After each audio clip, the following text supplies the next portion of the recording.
बोलिए श्री भक्तवत्सल भगवान की जय।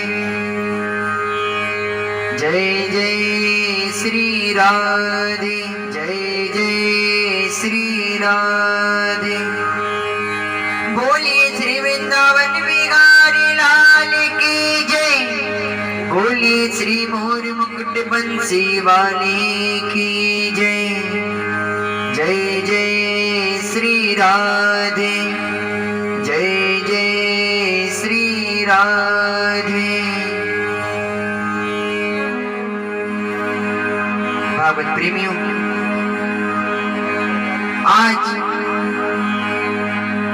हम विदुर जी की कथा सुनाएंगे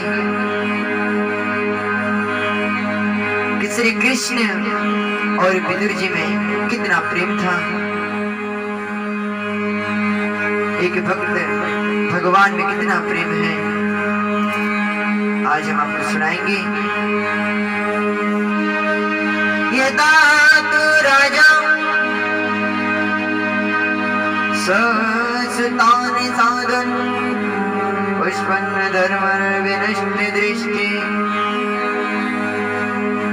भागवत प्रेमियों, राजन पांडवों के साथ कौरव जब अन्याय कर रहे थे, लाक्षागृह में उनको जलाने का षड्यंत्र किया जा रहा था, तब कौरव के पिता के सामने विदुर जी गए और जाकर के बैठे। विदुर जी महामंत्री हैं। विदुर जी राजा जी से बोले, राजन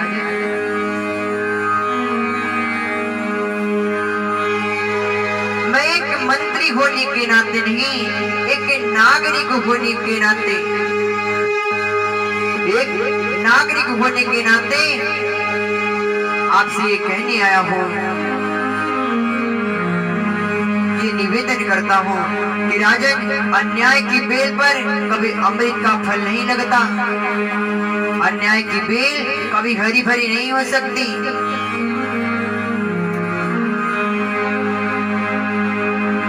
पांडवों के साथ तुम्हारे पुत्र जो अन्याय कर रहे हैं उनको रोको।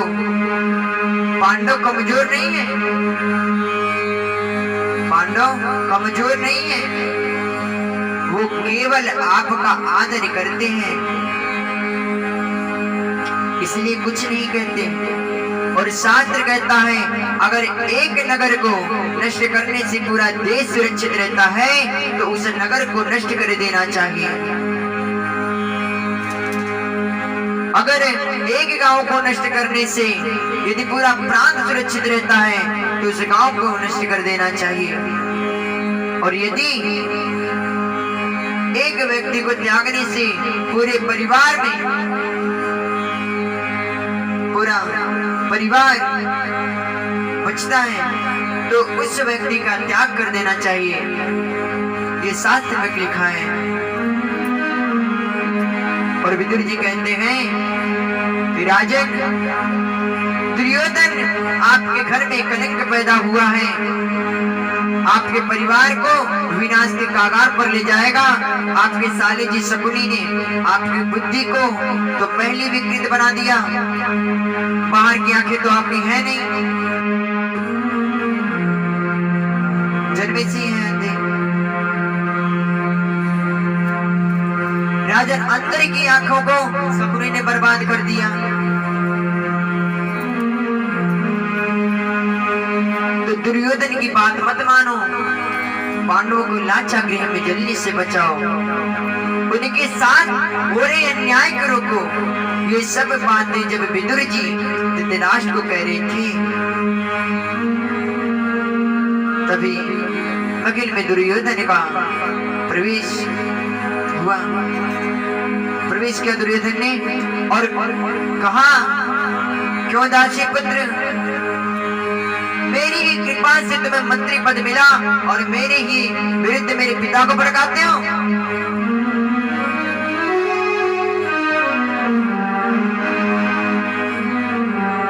मेरी ही कृपा से तुम्हें मंत्री पद मिला और मेरे के विरुद्ध मेरे पिता को भड़काते हो। निकल जाओ यहाँ से। आज के बाद यदि महल में प्रवेश किया तो अच्छा नहीं होगा।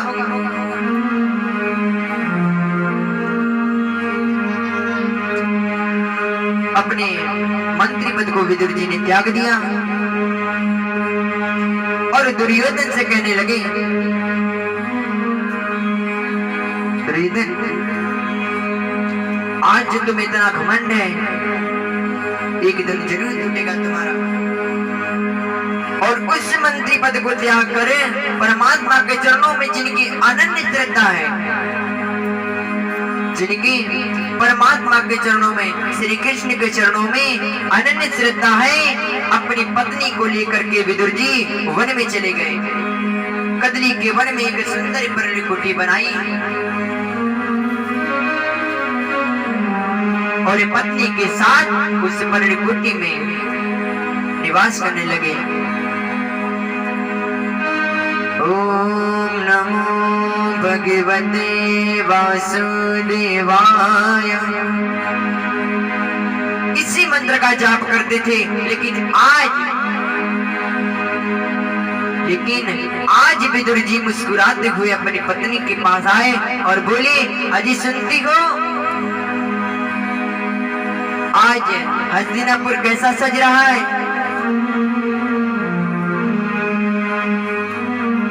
कितनी सजावट हो रही है, बिल्कुल दुल्हन की तरह सजा है आज हस्तिनापुर। पता है क्यों? विदुरानी बोली, क्यों? तो विदुर जी बोले, क्योंकि आज मेरी द्वारकाधीश की रथ यात्रा आने वाली है। मेरा द्वारिका नाथ, मेरे द्वारके श्री कृष्ण आज रथ यात्रा में आ रहा है। मेरे प्रभु शांति दूत बनकर के आ रहे हैं। इसे सुनकर विदुरानी गदगद हो गई और ये बोली, विदुरानी बोली कि ये तो बहुत ही सुंदर बात है, आनंद की बात है। हमारे नगर में आज द्वारकाधीश आ रहे हैं।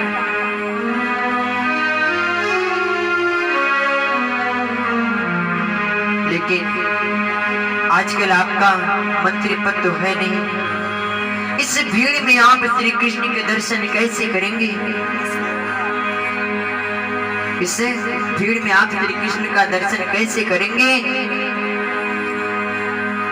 तो महात्मा विदुर कहने लगी, मन को छोटा क्यों करती हो विदुरानी?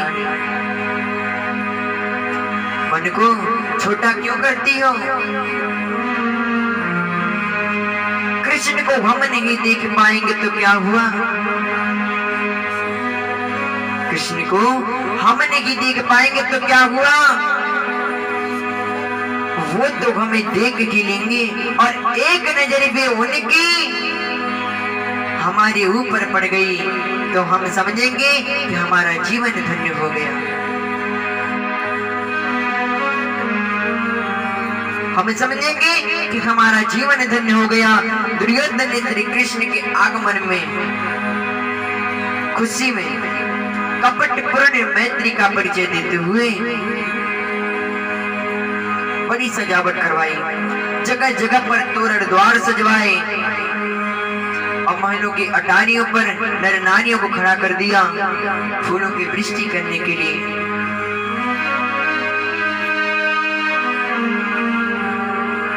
लेकिन सबसे पीछे विदुर जी, विदुरानी दीवार से सिर लगाए खड़े हुए हैं। मन में आस है कि कन्हैया की नजर जरूर पड़ेगी हमारे ऊपर। प्रभु ने बरसने वाले फूलों को नहीं देखा, हजारों लोग आरती कर रहे हैं उनको नहीं देखा। भगवान तो अपने रथ में बैठे बैठे चारों ओर देख रहे हैं। और जैसे कि विदुरानी पर उनकी नजर गई, जैसे कि विदुर जी और विदुरानी पर उनकी नजर पड़ी, भागवत प्रेमियों, ऐसा सुंदर स्वरूप भक्त और भगवान का दोनों की आंखें मिल गई। विदुर का तो मन रूपी मयूर नाचने लगा, हृदय रूपी समुद्र में हिलोर उठने लगी और विदुरानी से कहने लगे, विदुरानी देखो कन्हैया मुझे देख रहा है, कन्हैया मुझे देख रहा है। गोविंद की नजर मुझ पे पड़ गई। अच्छा सुनो, तुम घर जाओ और घर जा करके गोबर का चौक लगाओ, कदली के खम्भे सजाओ, चटाई बिछाना, जरा मैं देख कर आता हूँ कि पांडवों के भाग्य का क्या फैसला हुआ, कि पांडवों के भाग्य क्या फैसला हुआ। भगवान विदुर को देखा और देखते ही देखते इशारा कर दिए कि तुम्हारे घर जरूर आऊंगा। ऐसा मानो प्रभु ने इशारा किया और दुर्योधन ने देख लिया। मन के मन सोचने लगा, हम तो इनका इतना स्वागत कर रहे हैं, आरती कर रहे, फूलों को वृष्टि कर रहे हैं, ये पता नहीं किसको देख रहे हैं।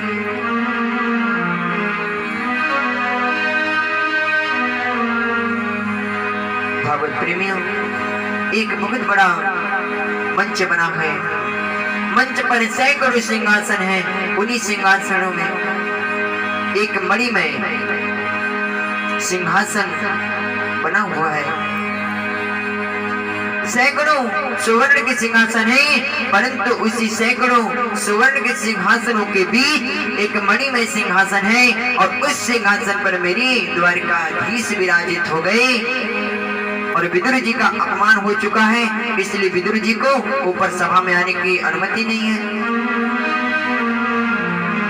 सारी प्रजा के साथ नीचे बैठे हैं विदुर जी। दुर्योधन ने मेरे गोविंद का स्वागत किया। आओ कृष्ण, आपके पदार्पण से हम कृतार्थ हुए, आप आए, ये मेरा बहुत बड़ा भाग्य है। लेकिन आगमन किस वजह से हुआ ये नहीं जान पाए,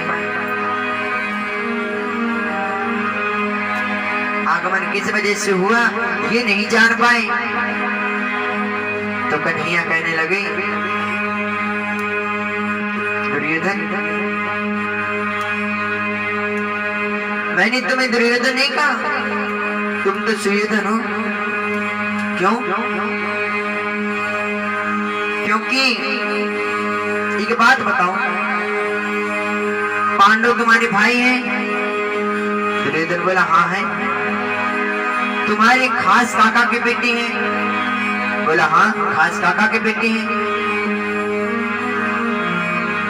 तो तुम्हारे भाई हुए? हाँ। तो आधे राज्य के अधिकारी भी हुए? बोला बिल्कुल नहीं। क्यों नहीं?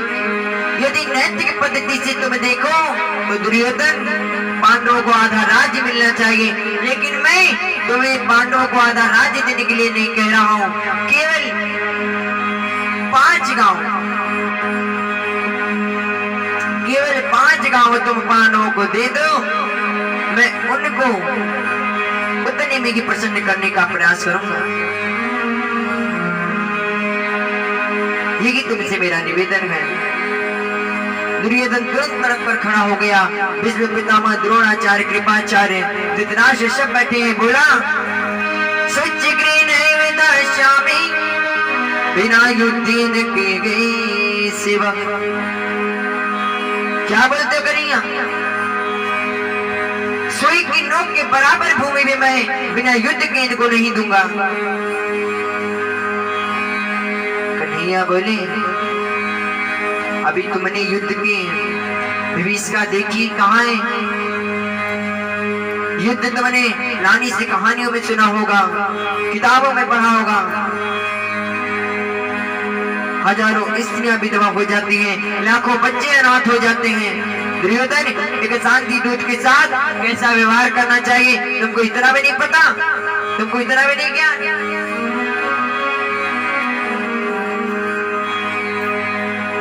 तो भागवत प्रेमियों, धृतराष्ट्र ने दुर्योधन का हाथ दबा दिया।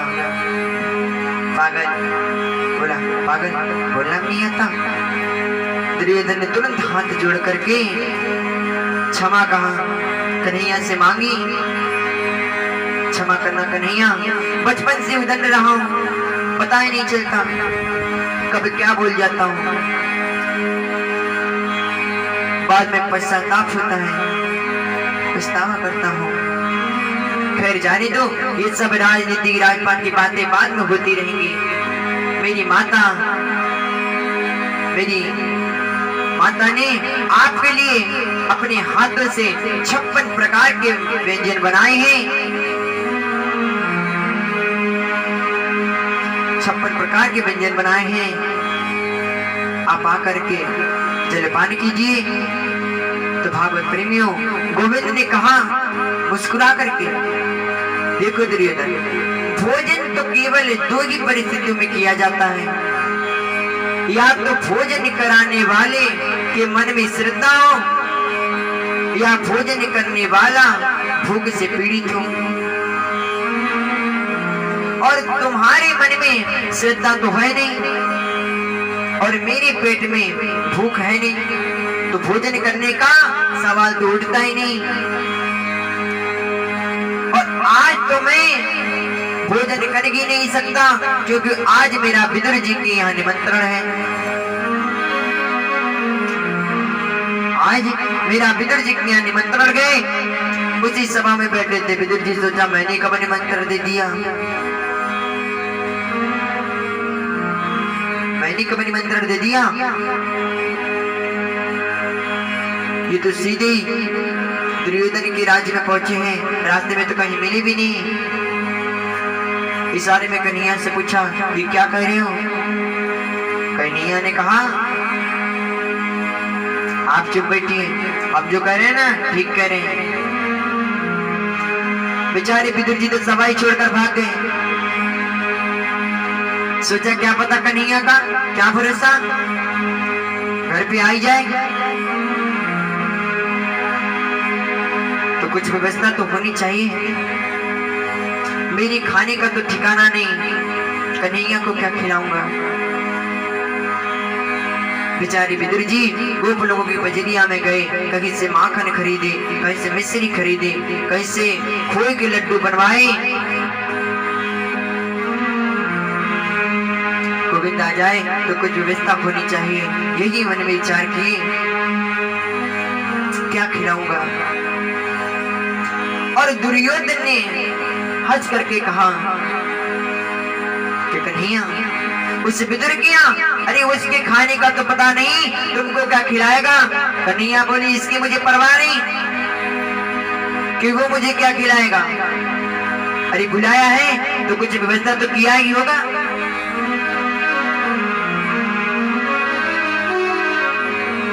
बुलाया है तो कुछ व्यवस्था तो किया ही होगा।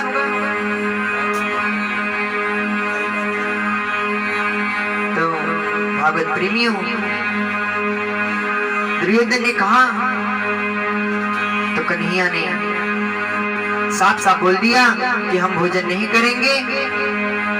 और दुर्योधन ने कहा कि आप तो सीधे द्वारकानाथ से हमारे राज्य में आए हैं, तो आपको विदुर जी कब रास्ते में मिल गए। तो कन्हैया ने कहा, उनका द्वारकानाथ में पत्र गया था, निमंत्रण गया था कि हस्तिनापुर आना तो भोजन हमारे घर करना। दुर्योधन बोला, मैं भी देखता हूँ कि आपका क्या स्वागत करता है, आपको क्या खिलाता है।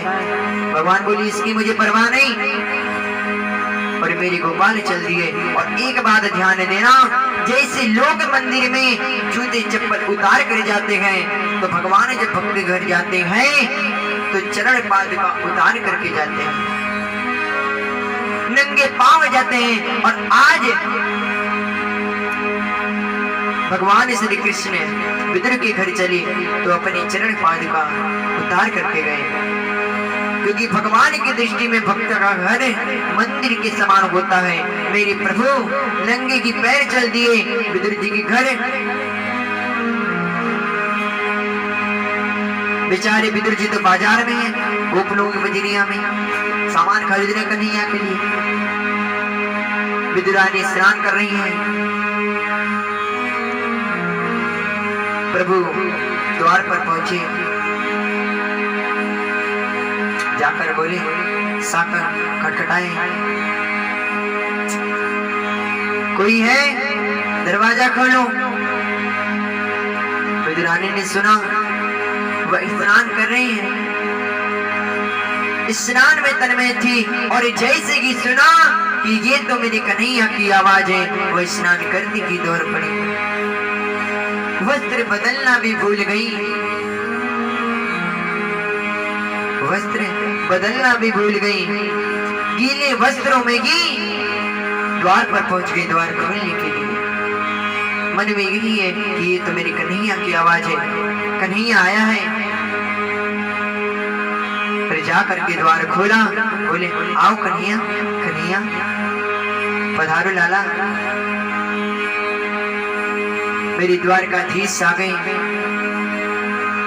और जब द्वारिकानाथ ने देखा कि ये तो मेरी आने की खुशी में इतना पागल हुए कि प्रभु ने तुरंत अपना दुपट्टा फेंका और अंदर विदुरानी ने जब चंद्रिया को ओढ़ लिया और बोली पधारो न केशव, तो प्रभु जैसे कि उनके दिव्य पर्णकुटी में गए पधारे, तो विदुरानी सोचती है कहाँ बिठाऊं, क्या खिलाऊं, क्या पिलाऊं।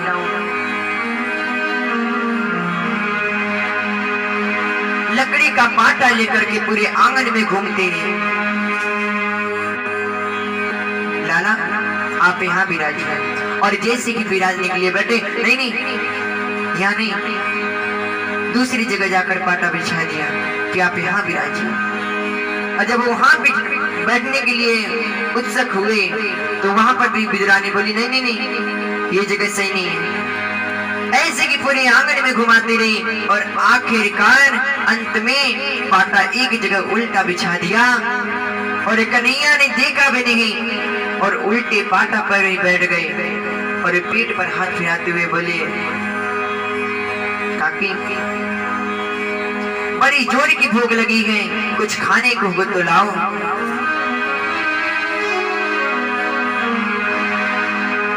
बोली विदुरानी बोली आपको भूख लगी है लाला, काका जी आ रहे होंगे, तब तक कुछ व्यवस्था जरूर करूंगी, आप तब तक फल खाइए। और डाली भर करके केले के फल लाई। मेरी गोविंद को भूख लगी है, मेरा गोविंद मेरा कन्हैया भूखा है। पागल हो गई, प्रेम में ऐसा दिव्य भाव जागृत हुआ। कन्हैया के सामने पत्तल बिछाई, कदली के छिलके उतार करके पत्तल में रख दी गई और केले को बाहर फेंक दी गई।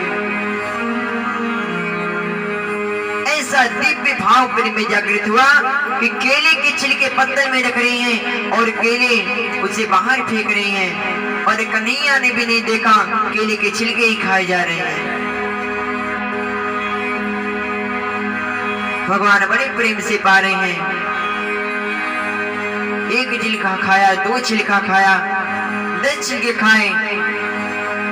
प्रेम में आकर प्रभु ने तकरीबन 35-40 छिलके खा गए और बोलते हैं काकी ये तो बड़ी मीठी हैं।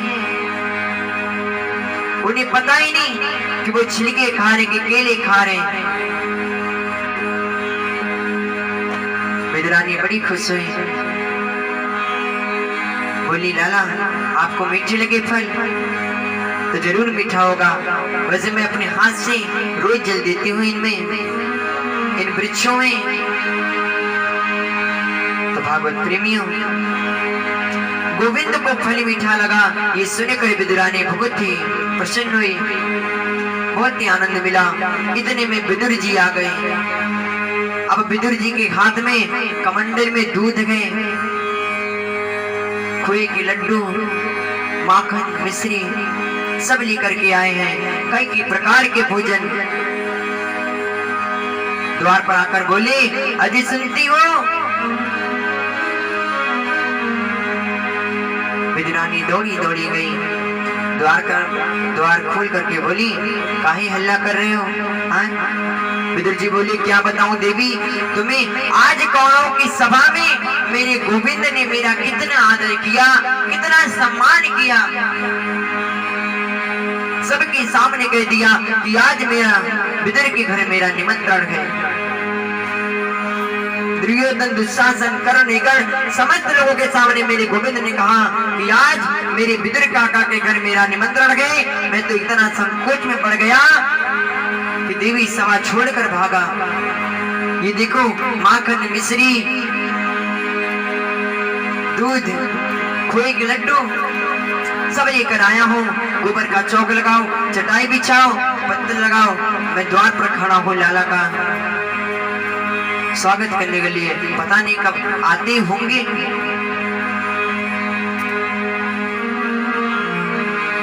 रास्ते में होंगे, आते होंगे। अब तो बिजरानी बोली आते होंगे कि वो आकर के अंदर बैठे हैं। उनको आए तो 1 घंटा हो गया। विदुर जी ने कहा, अच्छा। विदुर जी भीतर आकर के देखे तो भगवान तो छिलका खा रहे हैं।